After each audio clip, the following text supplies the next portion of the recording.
at y côr nesaf, degfed côr i ymddangos ar y llwyfan.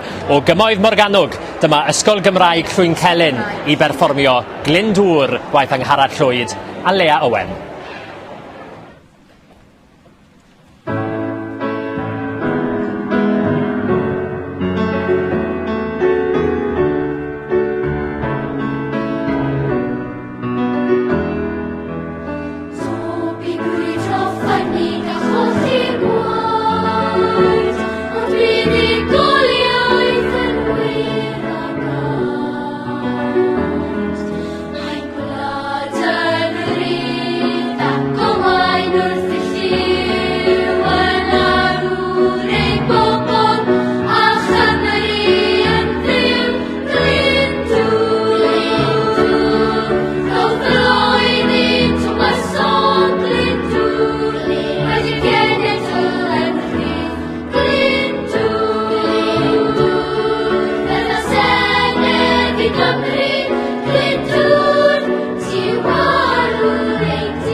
Ysgol Gymraeg